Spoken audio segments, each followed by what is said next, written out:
হিন্দু ধর্মাবলম্বীরা আসলে কোন নবীর উম্মত? অত্যন্ত গুরুত্বপূর্ণ একটি প্রশ্ন।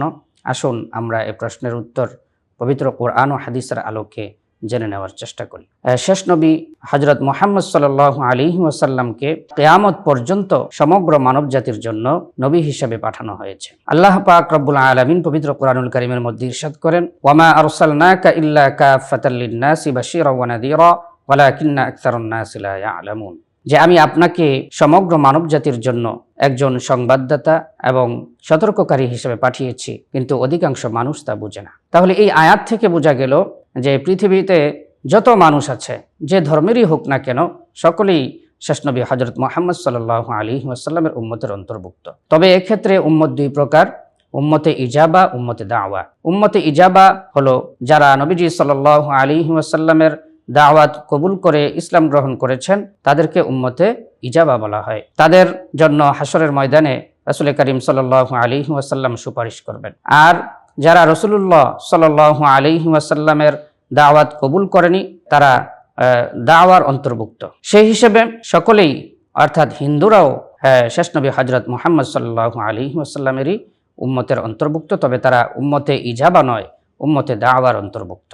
সম্মানিত দর্শক, এছাড়াও হাদিসের মধ্যে এসেছে রাসূলুল্লাহ সাল্লাল্লাহু আলাইহি ওয়াসাল্লাম ইরশাদ করেন, ওয়াল্লাযী নাফসু মুহাম্মাদিন বিয়াদিহি লা ইয়াসমাউ বি আহাদুন মিন হাদিহিল উম্মতি ইয়াহুদিয়্যুন ওয়ালা নাসরানিয়্যুন থুম্মা ইয়ামুতু ওয়া লাম ইউমিনু বিল্লাযী উরসিলতু বিহি ইল্লা কানা মিন আসহাবিন নার, যে ওই সত্তার শপথ যার হাতে মুহাম্মদ সাল্লাল্লাহু আলাইহি ওয়াসাল্লামের প্রাণ, এই উম্মতের যে কেউ, চাই সে ইহুদি হোক নাসারা হোক, আমাকে শুনবে, অতঃপর আমি যা নিয়ে অবতীর্ণ হয়েছি, যা নিয়ে প্রেরিত হয়েছি, অর্থাৎ যে শরীয়ত নিয়ে প্রেরিত হয়েছি, সেই শরীয়তের প্রতি ঈমান আনবে না, এই অবস্থায় মৃত্যুবরণ করবে, সেই জাহান্নামী। তাহলে এই হাদিস থেকে এবং পূর্বের আয়াত থেকে সুস্পষ্টভাবে বোঝা গেল যে সকল মানুষই, পৃথিবীর সকল মানুষই শেষ নবী হযরত মুহাম্মদ সাল্লাল্লাহু আলাইহি ওয়াসাল্লামের উম্মতের অন্তর্ভুক্ত।